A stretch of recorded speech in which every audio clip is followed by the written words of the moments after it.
Hello and welcome back to another episode of Design Hustle podcast, where I just got done speaking with Flávio Bezerra, the design director from BCGX. We spoke about a lot of interesting things like his creative journey, all the way from starting as a young designer to his directorship as BCGX, why stakeholder management and dynamics are very, very important in these crucial environments, and why building a strong design culture requires a lot of consistency. And he had a lot of insights about why designers who are looking for jobs should lean into their portfolios and try to show their true potential. And coming from a hiring manager at BCGX, he gives many other insightful tips. And without further ado, this is what he had to say.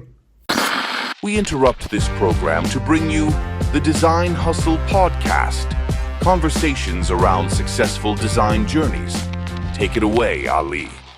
Flávio Bezerra, welcome to the show. Thank you. It's a pleasure to be here. Thanks for the invite, Ali. It's your name is so exciting and interesting because I didn't know how to pronounce it, but I was like, okay, should I ask him? Should I Google it? Should I So, can you tell a bit more about who you are? And before you tell us what you do, just imagine that you're explaining what you do to people who are non-designers. Of course, happy to do it. And I can start from the quote from my in-laws or my wife's parents telling to the grandparents that I designed the internet, which is a fun and unique role. Not exactly what I do, but let me go back. So I'm Flávio. I'm a designer.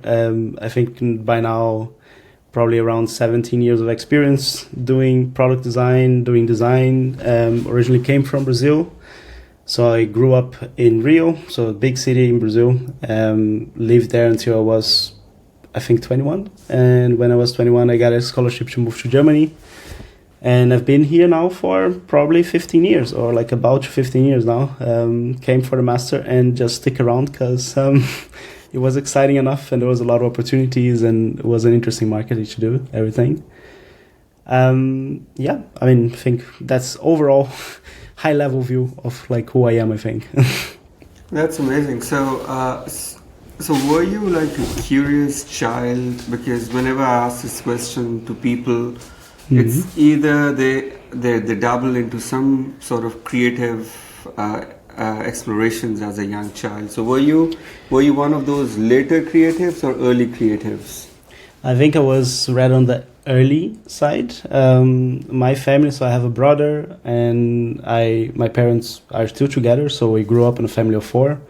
And I think I was always a little bit of the black sheep in that sense, because my mom is a teacher, my father was an economist, my brother is a computer scientist, and I doing the closest to art or design that is possible. I remember being little and already being very interested. Like, we didn't have a computer early on, right? So my childhood was basically watching cartoons or watching animes on the TV, playing with my friends, as a cliche Brazilian, playing soccer on the street, right? Playing football on the street.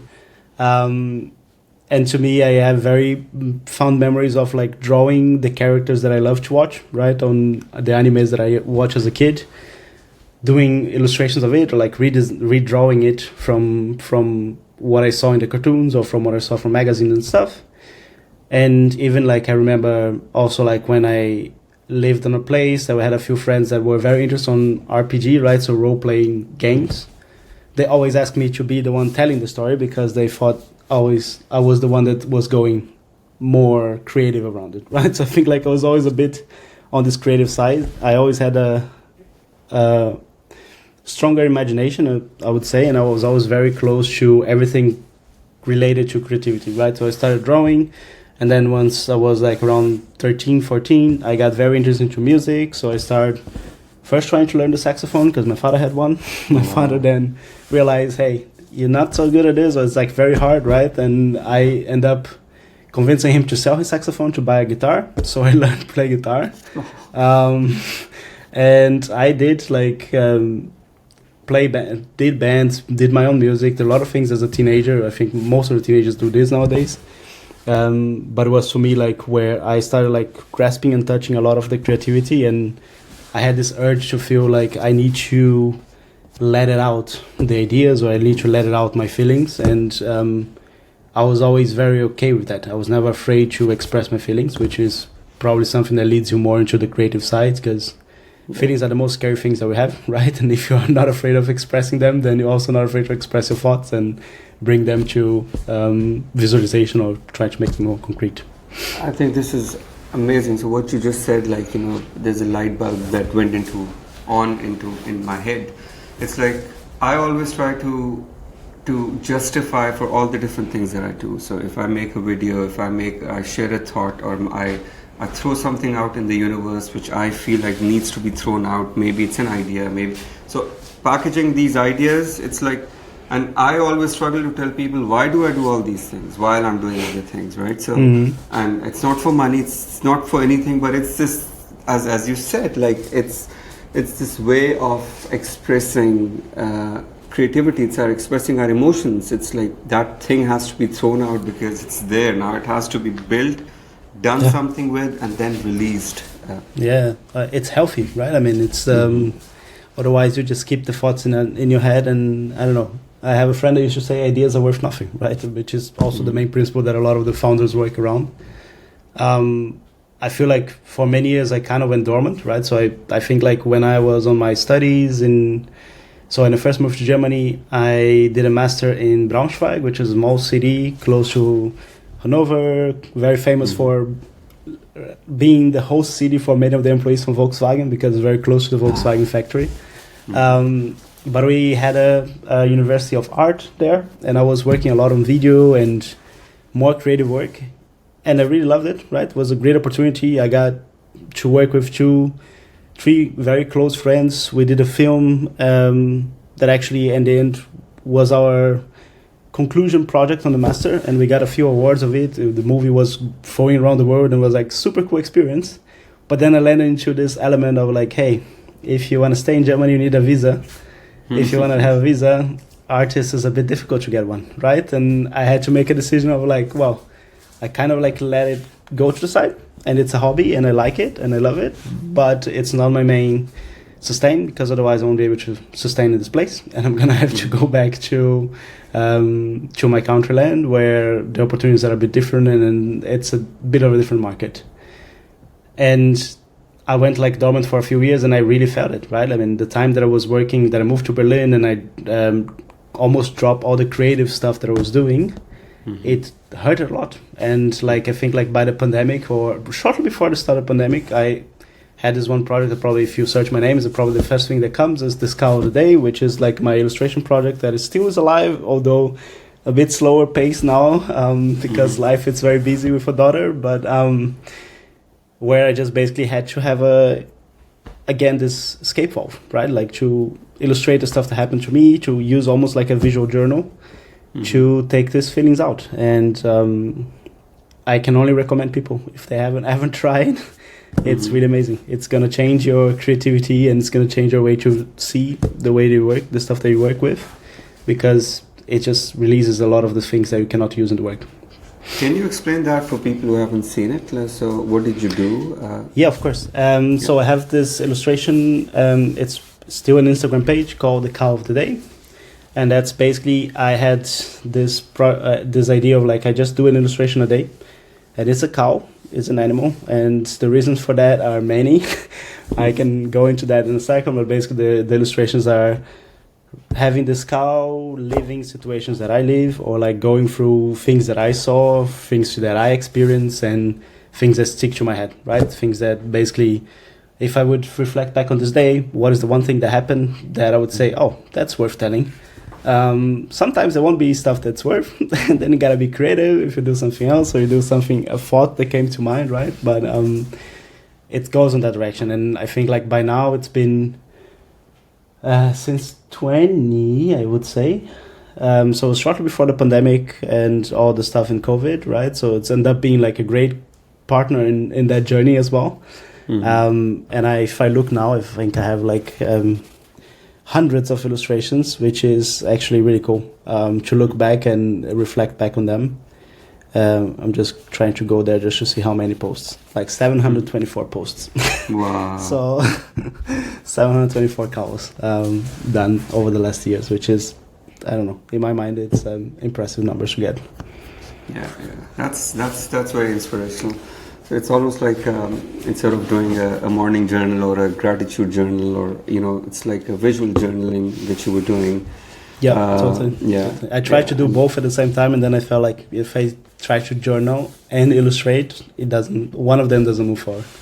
Yeah. Either the journal is too short or the illustration doesn't get complete by the end of the day. Yeah. I hear you. So something similar that I tried to do, and that was an experiment where these were the early days of Facebook, where I tried to. So this is like 2009, I would say, 8 and 9. So not a lot of people you would know, like 200 people on Facebook. Those were close friends and stuff. So then I started so I had 3 characters for me, Ali and Ela, which is the opposite, which is my alter ego, doing everything that I couldn't do. And it had like a chihuahua. So, and that chihuahua was this aggressive small dog that would always go against Ali, but go for Ela, right? So that's the mediating party. I had a clear preference. Yeah, absolutely. So these were characters with very specific personalities, and then at the end of the day, I would just sit down and craft like a paragraph, and it's like a dialogue between the 3, like a script. So at the background, this is what's going on. Ali says, "Hey, why don't you do something?" And Ela is like, "Hey, screw it, and then Desi Chihuahua would actually say something. That's the full name, Desi Chihuahua, because we're from... Nice. Anyway, I totally hear you. Doing these things, somehow, you're doing it for yourself, right? And I call all these sometimes creative practices and dispatches as catharsis, because somehow you connect with yourself and, you're expressing what's in you. Absolutely. That's very cool. Absolutely. So what happened next? So how did the journey sort of change? Because I see you've done a lot since, and very, very impressive stuff. And I'd love to know more about immediately what you're doing now and what the biggest challenges are, right? So of course. Yeah. So now I've been 7 years in the BCG family, or the Boston Consulting Group family. Which probably is not the most conventional place to do the cows thing, but still, I was empowered, and I was actually supported a lot by it in the company, which is super cool. But the 7 years has been 5 years on the previous company that was called BCG Digital Ventures. So it was a venture builder side from the BCG group, right? This company ended up going through a merger. So BCG had a few daughter companies that end up being brought together. So there was Platinum, there was Gamma, there was Digital Ventures, and they brought it all together in one new company called BCGX, where I am today. And it's still similar, but in ways different, of course, right? So we don't focus that much or so much only in product build. Now there is more a expanded view into also doing transformational projects and stuff like this. And I am at the level of what we call in BCG principal for experience design, which is the equivalent of a director role outside of BCG. And in that role, I am leading the team of designers in Berlin. So I have a team of 13 designers that are with me, that work with me on the cases, and we basically have then this very interesting element of what a good ex-colleague and friend used to say, right? You have this model that's almost like a team, right? So you have basically responsibilities that are horizontal and responsibilities that are vertical.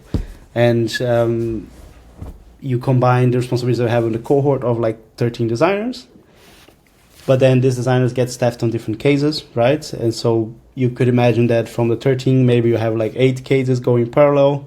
Some of them with more designers, some of them with less designers, and you work together for then a specific client to help them solve a problem, help them find a new business opportunity, find a new product. And I think over the last 7 years, I probably would say that I was on the inception point from 0 to 1 from 6 corporate products or 6 new startups for corporate partners in Germany, but also around the world.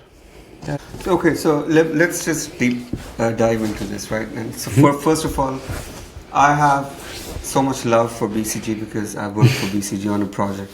Oh, nice. Cool. Yeah, but the worst thing about BCG is like everything is acronyms.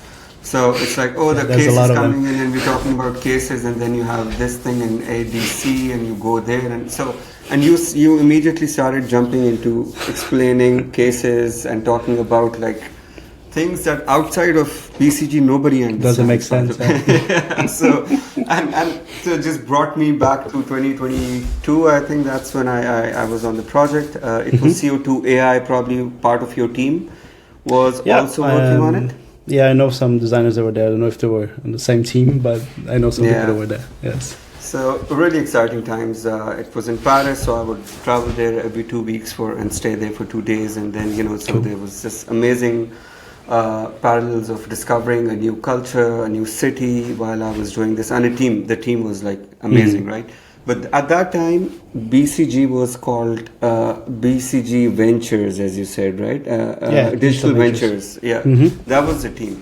So the digital venture model that we understood was that you would work with different clients per se, and these clients would then try to come up with some product strategy that you guys would work on and develop an MVP that they can quickly throw into the market and validate and test whether that could become a product, let's say, and then if everything went according to plan, then you guys would jump in and actually deliver the product. Yeah, exactly. Like I think one example that if you look into my CV and you're going to see like interim head of design or somewhere, was 60 Beans, which was a case, a project. I don't know how I call it in a way that everyone understands it. That we worked together for a client that wanted to expand their business model into a specialty coffee marketplace, right? So we end up then building up like this marketplace from scratch, right? So completely building from 0 to 1 within 9 months, with partnerships with different coffee roasters across Europe that would be then available in the marketplace, so you could find and buy your own coffee. So this whole definition of the business model, right? It wasn't me alone, right? We work normally in small teams, and the difference between what BCG Digital Ventures and now BCGX does to the BCG core, right, is that we have these different specialties, right? And the teams are matched or are built around this talent, right? So basically you have a design team, then you have some product managers, then we'll have some engineers, then we're going to have some growth architects who are looking to a lot of topics across the board, and also the business people. And all these people come together and do workshops, do sessions, do interviews. Like it's a lot of the work that is done through user research and understanding better the user needs, right? To then define what is the right direction, what is the right value proposition, what is the right bet to take, right? And as part of the job is for us, for example, on 60 Beans, was to convince this partner, this client, to invest on this value proposition, as it was more interesting than investing on a different option that we had by the time. So the projects normally go through these different stage gates, different phases, where you first have to pitch and convince the partner, and then the partner agrees, signs off, and then you start building. And then the build normally is a mix-up between our talent with the client's talent, right? So the idea is that we also transfer a lot of the knowledge and help them change the way that they work by getting a little bit of a refresh process that's not so sticking to their own ways, and their corporate ways have been done in this way for the last X amount of years. Yeah. And this goes for different times, right? So it's like it's the beauty and the hard thing of the job. Is like you build this product and it's like really exciting and you're really part of it, but then at some point you're gonna have to hand it over to someone else who's gonna take it home, and you just miss the chance of like, I wish I could be there to then track the data and see like, that was really cool, that the client really loved that, or the people who are using that really love that, and build that further down the road, which is was always like I think the hardest part for me from the job was like this, let it go from something that you believe in, something that you really like, and something that you're building and getting excited about, to give them to someone else to do it. That's amazing. So one question that I'm thinking of, when you spoke about these stakeholders, internal stakeholders, let's say, right? These could be people as part of your team who would try to push out, let's say, 3 different options of a product. So in this case, would they also, would you deal with them as your internal stakeholders to convince them before convincing the outside stakeholders as well? So how does this dynamic work? Yeah, and I think it's similar as you would have in a startup, right? So you have like probably your board members, and then we have the potential new investors, right? And I think that's a similar dynamic where the working team, right? And we had always like a GM, which is the equivalent of a CEO of a startup, right? And all of us come together, prepare, and we come up probably with even more ideas than the 3 that we got at the end, right? But throughout the funnel, throughout the methodology, throughout the frameworks, and throughout the discussions within a team, we have to convince our board members, which are sometimes also built up not only by the managing directors and partners in the BCG universe, but also from the client side, right? So the main sponsor may be involved already in that element, to then get the sign off to say, okay, we bring that to the main stakeholder, the guy that signed the bills or the lady who signed the bills, to get their approval and to get their sign off to build that. So it's almost like a similar process that you would go in a startup through to get an investment round, or to get the next funding, or to get new investors into the project. That is very cool. Very dynamic, I would say, right? So it's just running, changing. It's very... there's a lot of ambiguity, right? Like, and that's a word that I don't know, I learned in the BCG world, right? Which means there is a lot of uncertainties happening in the air, right? And sometimes you also have to go through the situation where you don't find an idea cool, right? Like you get somewhere, you don't find an idea that was exciting enough, and we would have situations in digital ventures where we would have to go to the client and say, like, look, we don't think it's worth investing in this because it's there is not enough appetite in the market, there's not enough interest from the users, there's not enough that you can do fast enough to be on the front ahead of any competitors. And I think it comes from a very interesting place, because also like BCG Digital Ventures used to have like a lot of people from big players. There are people that were entrepreneurs before, had their own startups, sold their own startups, or worked on the big corporates or big companies like Google, Airbnb. Like, you know, they come in from a lot of expertise in doing this as well from the inside, from the product, which was super cool. And I definitely learned a lot, and I think it is the job that I stay the longest in my career for now. That is cool. That is very cool. So explain me the difference now between like this BCGX model that you have. So how does, so instead of apart from just this being a merger between, let's say, BCG Gamma, BCG Digital Ventures, XYZ, what else has changed? Has the model changed per se? How you work as designers, as a design team internationally? I think it changed a bit also because of the market, right? I mean, the change happened also through the big crisis, the economic crisis that really hit hard everywhere, not only Europe, but across the other different regions. So also with the rise of AI, so there is a lot of also more need in supporting more specific problems than like companies having the appetite to explore a completely different market or a completely different business opportunity. And that, I think, where it changes was not like necessarily that we stopped doing it or we don't want to do it. It's just like the clients have been more interested on a different slice of it, right? Which is then instead of exploring a new business opportunity that's too risky for a big corporate that's going through a crisis or moving a lot of people around and trying to find ways to stay relevant and survive, it should then focus on a specific problem that you can solve that's going to support the core of it, right? That's going to support the company to find a new breath, but not necessarily being as risky as starting a completely new business model from scratch, if that makes sense. Yeah, that makes complete sense. So basically, you're like MVP prototyping partners, and now the topics have sort of the more focused towards like not everyone is coming up with an app, let's say.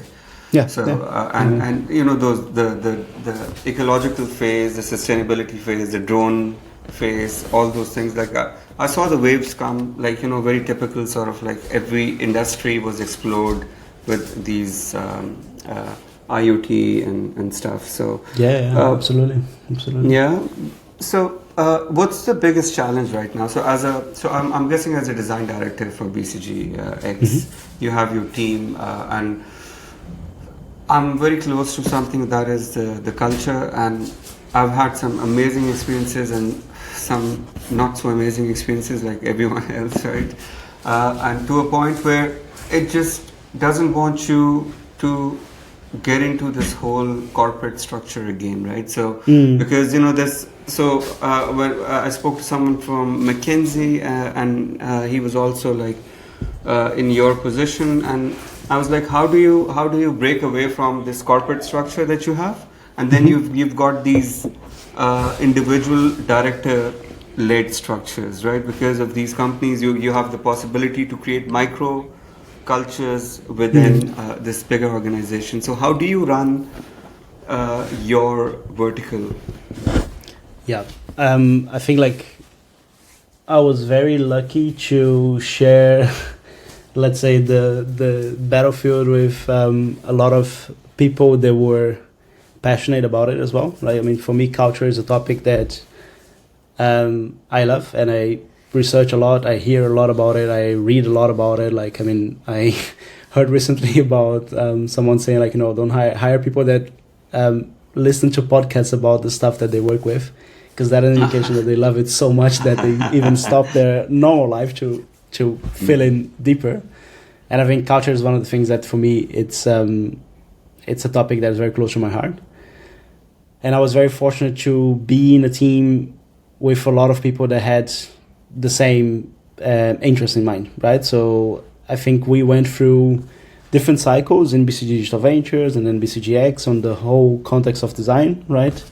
And we managed to build a culture that was extremely strongly in Berlin, right? So we came up from a place that was a bit more top-down to then build up a culture where everyone felt empowered and feel responsible to get things done and to make the place better, right? To make the culture better, which is, I think, the way to do forward, right? I mean, I think it should never be led only by hierarchy and should always be led by the people, because in the end of the day, you can have an amazing idea. If you don't have a culture, if you don't have people that want to be there and want to build it, it's not going to fly. It's going to be stuck somewhere. It's going to get stuck in some place and you're not going to move forward, right? And I think like making the place exciting enough for the people that are in your team to be there, so they want to be there and they want to go through the problems, because no place is perfect, right? So there will always be problems. There will always be stuff where people will be like, I'm not sure if I love it. I'm not sure if I want to be here for that. But I think culture is the thing that kind of protects through it, right? Like, and we used to talk a lot about like how our culture created almost like a little thick skin around the cohort of like 13, 16, 15 designers that I used to have by the time, to kind of protect them from all the ambiguity, right? To go protect them from all the strange stuff that happen, or like things that you cannot necessarily explain because are decisions that are made top down, right? But I believe that culture is the way, and culture, like in building up a culture, goes a lot through empowering the people to give them the responsibility, but also the recognition that the effort that they put in is it's meaningful, right? I mean, I think like I listened to the previous episodes that we had with Peter from Miro, right? That talks a lot about that and the design ops on, there's someone that led the way for me to be there to do design ops today.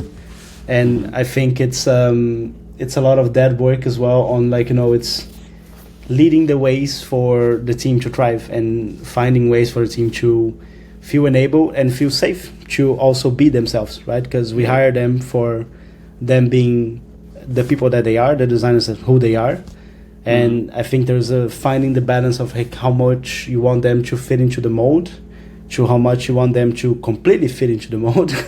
It's also like makes a difference. It also makes more keep the uniqueness of the team in that sense. But there's a lot of like work and like planning and understanding, right? It's like this colleague that I work, and it's a very good guy in both design ops, but also like on this Martin, he was like very, very strong in pushing us to get to this direction, right? To get to that mindset. And we together worked a lot into, you know, thinking how we can improve things and how we can make things move on. And a lot of the culture work, I think, comes also from planning and understanding, and also not feeling afraid of challenging the status quo, right? Like I think like the last rounds that we had, for example, in hiring, the last times that we hired designers for our team in Berlin, we were not afraid to say, hey, we not necessarily agree with the process that's there. We see that differently, right? Like, and we face the design hiring process as a product process, right? It's like he told me that once, and it sticks to me so well that it's something that seals in my mind. It's like, you know, it's like do your process as you do your products, right? We are product designers. We have our product design process. Why don't we use that process for the process that we have? Yeah. If you are hiring someone, challenge that. If you're hiring someone, test things out and see if it's like the journey is good enough. You want also them, the hiring person or the new employee, the applicant experience should be nice, right? You want to be, at the end of it, people feel, damn, I miss it, you know? Not that people feel like, it's okay, they weren't that cool anyway, right? Like, get that feeling and get that FOMO on people that, you know, they feel like it's actually a pity that they didn't make it through the process, or like because the client experience or the applicant experience was so nice and so exciting. So I think like really putting the time and investing in all of this, it doesn't come magically. Like I heard before people from other companies asking me, or like other, even internally on different chapters or cohorts as we used to have, asking like, how did you guys do that? How did you build up such a strong culture? It's not magic. It's a lot of sweat. It's a lot of tears. There's a lot of blood that goes into it, and it's a lot of work. Culture doesn't come out of nowhere. Culture comes from working on it and putting the focus on it with time. And a lot of retreats, I would say. So I really enjoyed the BCG retreats, and I think this whole idea of like being immersed into not just, hey, let's play a game together, sort of an activity, let's go bowling. It's maybe living together for a couple of days and talking about things and creating those bonds and friendships that are very difficult to otherwise have. And I feel BCG does it really well. I don't know if you still have the budget to do that after in the last few years, but yeah, no, absolutely. I mean, I think it's part of the journey, right? It's like you also have like the retreats are one element of it, but I think it's important to stress out on the point that it's not everything, right? I think that if you just have the retreats, they also won't do the job by itself, right? I mean, it's also like it's the consistency and the focus of it, right? Like I think like it's also the element of I read a lot of books about culture and stuff, and I think like it was so funny because when my daughter got born a few years back, my wife was like, hey, I heard this book, and it's this lady that's like the Adam Grant from Parenthood. And I was like, oh, that's a big title to have, the Adam Grant of Parenthood. I need to get to this book, right? And I read it, and one of the things that she says in the book is like, if you want a habit change on your kid, it's not enough to say, change it, right? Like if you tell them, don't watch TV while you eat, but then you go sit down and watch TV while you eat, it won't get anywhere. Or if you say, don't punch the other kids, but then you go outside, someone bumps into your bike, you go out and punch the person in the face, you're giving the example that is completely wrong, right? Like it's a lot about examples, and it's a lot of it is very similar to building a family and growing a kid, right? Like it's like the culture comes very close into that element of like, it's a lot about the examples. It's like if you live by the things that you say, and if you live by the things that you ask your team to do, it's much more likely that you build up the trust, right? Because then they see you are there with them and you have the courage to go through the same journey, and you are open to experience the same things, and doesn't feel like, oh, there's just this guy from the top of the building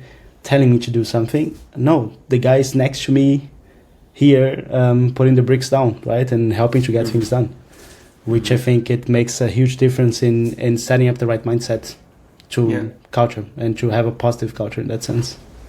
Yeah, no, you're absolutely right here, and I'm glad that you look at it not in a single dimension, which is very important, because there's a vertical and a horizontal there. Of course, there's depth. The human emotions are involved, and it becomes really very difficult to then, once the trust is broken, it's difficult to gain that trust, and creating that safe environment where the team members feel that they can fail, right? That's the whole idea, right? And I feel like having that. So I talk about this all the time, because I try to learn from others who actually do a better job, of course, in this, because as someone said, like, if you criticize your own country, the rulers are like that because they're part of the country. So everyone is like that. That's why the rulers are like that. So it's a chicken and egg situation, right? And so if I criticize the culture of a company that I'm working for, then I am partially part of it. I am part of the problem, right? So I think like it's something that is also like I think I heard Simon Sinek, like the guy from the Golden Circle, if anyone knows the Golden Circle. He talks also a lot about it, right? Like it's responsibility, right? I mean, we are all accountable for the stuff that we do in the work, and it's easier to blame, right? But blaming is of course not the way, right? Like if you just blame, then it's also like you don't get to improve it. And in the end of the day, you're on the job, right? You might as well take it. And I think like one of the things that we really built on and was part of the culture on BC Digital Ventures, and still is a bit on BCGX, is like this principle of ask for forgiveness, don't ask for permission, right? Which is basically try things out, and then if you get a roadblock, or if you get something that maybe you shouldn't have done, someone is going to come to you and you're going to have to ask for forgiveness for it. But I think it builds up a bit more the mindset of like doing it and trying things out, right? Because then you're not afraid of like, oh my God, maybe there's a process for that. Maybe I'm getting stuck in the process, etc. Which is always a bit of the challenge, especially in bigger companies. Like if you want to move and change things on culture, it's hard, right? Like you're gonna face a roadblock. And I mean, for example, when we rethought the whole applicant experience for interviewees for the job post that we had in design, we could go to HR and say like, hey, we're thinking about it. And of course the answer would be like, nope, there's a process, follow the company, right? But like we just try and we change things we tweak things the way that we could without hurting the way that the company does that, right? Because there's also, of course, we have to be compliant to the ways that is there. But if we don't try, you never come up with a solution, right? The ideas will be just living in the back of a head, not going to go anywhere. And ideas, as it's this one saying that everyone says, it's like, ideas are worth nothing. The execution is worth priceless, right? And I think if you don't put into execution, then you never really learn. You just end up in this theoretical thing, like university. Absolutely. So as a hiring manager, tell me something. So what's your biggest challenge right now? Is it having too many applicants, or having not enough quality shine through the mundane, the same way of showcasing work and expertise? I think there are different challenges. It's hard to say one challenge, right? I mean, I think at the moment I'm also like not necessarily hiring, so I'm not in the hiring market or like being a hiring manager for a position now. But from my experience of having hired from different ventures before, different cases, and then from BCG itself, right?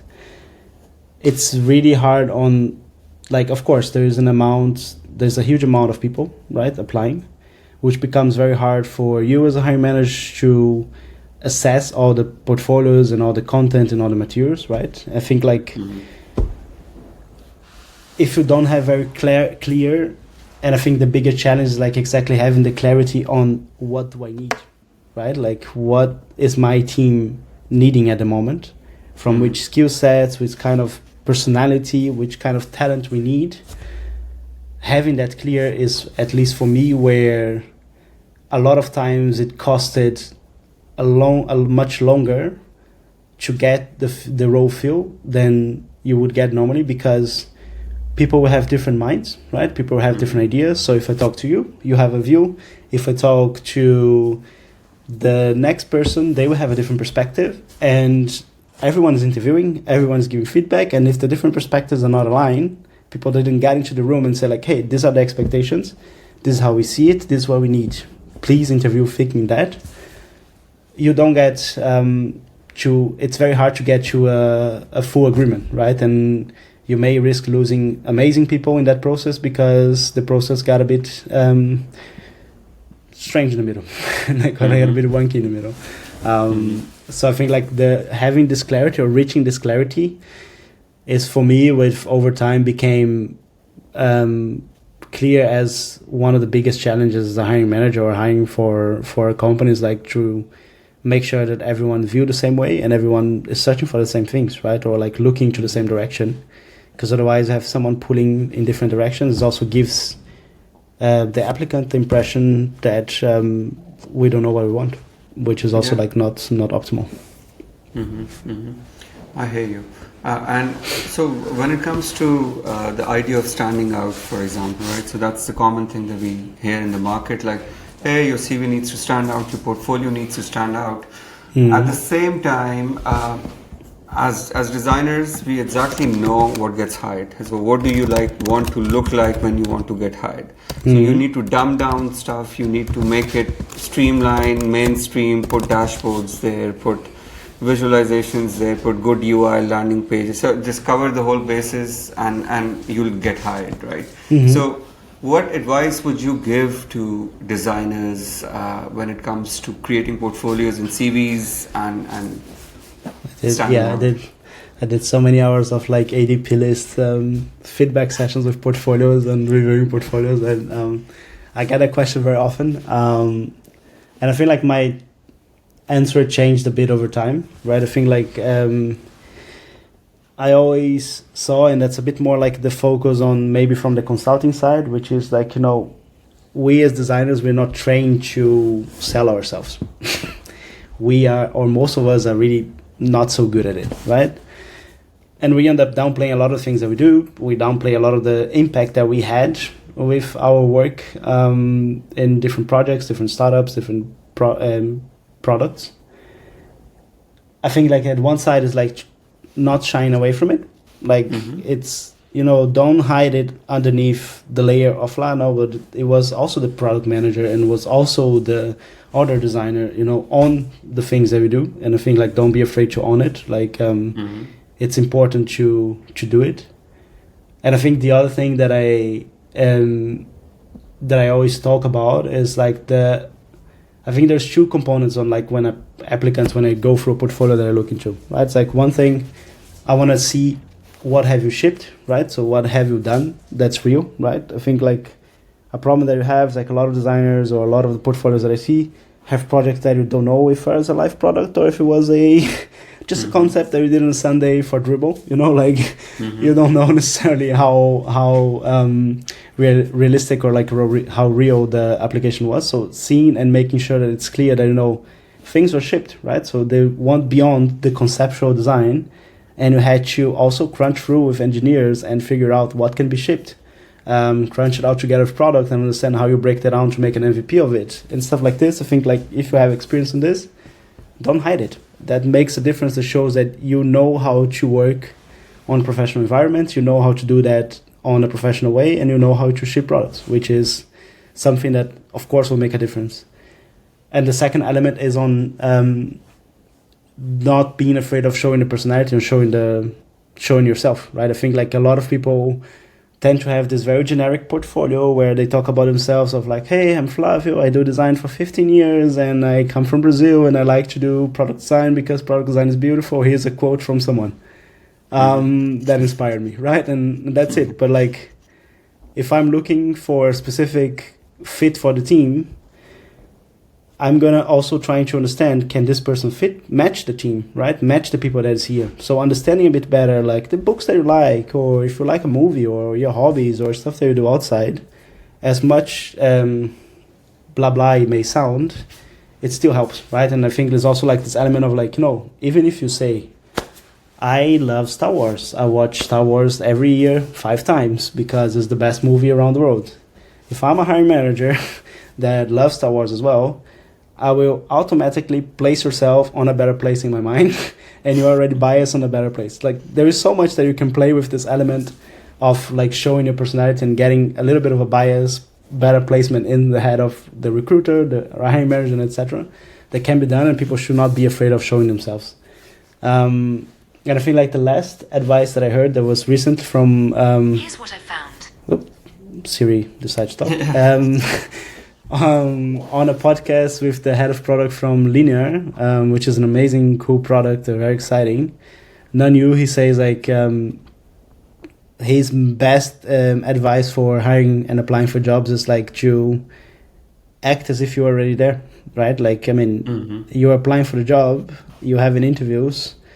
Don't be afraid to put yourself in the shoes of the senior designer or the director or the associate designer, the entry level of this company, to ask the questions that you would ask on a day-to-day, because what they want to have, and that's a bit the problem of the hiring processes nowadays, right? It's like there's this very difficult balance between theory and reality, and that's why, for example, I am a big advocate to end design challenges and all these kind of things. Like, I hate this because I feel like it doesn't really represent the real skills and the real person. But put yourself in there, right? So, for example, if you get a task to do, what would you do as a product designer in a company? You would talk to engineers, right? You would talk to the PM. You would try to understand and unpack the problem. So don't be afraid to ask in the interview to say like, hey, can I maybe talk with someone from the engineering team to get a bit more context on that? Like that shows interest, that shows that you are trying to get the ways, and you have a very concrete way of work that helps you tackle the problems, right? I think like, so not being afraid of embracing it and really jumping in and putting yourself in that role really helps you also get you a more meaningful outcome by the end of it, right? That you also feel like, okay, I feel like I was part of it, I gave my best, and I really came to a solution that I think it would be really cool to do for them. That's amazing feedback. Thank you so much. I think a lot of people can get value out of this. And as a contractor, what I do is every year, every 1.5 years, I go through the same process of like, either you get headhunted or you have to then apply for roles. So it's like every single time you ask you like, how do I sort of get all the juice out of the product that I just did, and then sort of somehow tell to the other person like, that this is how I added value, for example, right? So this is great, good stuff. I think like before we end, I'd just like to thank you again because I really appreciate your time, and I know that you were very busy for multiple reasons that we're not going to get into now. But this was a great session, Flavio, and maybe in future we can maybe deep dive into some of the projects that you did to get into the bones of the product design process that you have. Of course. Yeah. Of course. No, I love it, and then thanks for the invite. It was a pleasure to talk, fun to talk. I love to share about these things and to talk about these things and discuss culture and stuff like this. I think it's always a fun opportunity for myself that I get a lot of energy from. And I think like also if anyone is interested in that, I'm taking part in an event in a few months from now, the Leadership Atelier is here in Berlin, where I'm going to talk a bit about this whole thing of building teams with the element of culture, but like also how you set up the hiring process by yourself, right? And I'm also trying to share a bit more on my LinkedIn itself, right? So if you follow me, probably over the next weeks and next months, I'm going to start sharing a bit more of my own process, my own ways, and I hope that helps some new leaders or new design managers to figure the ways out the way that I did not have access to when I started my own things, right? So learn by doing. Now I'm trying to at least give a little bit back to the community. Thank you so much, Flavio. Of course, it was a pleasure, Ali. Really cool. Likewise.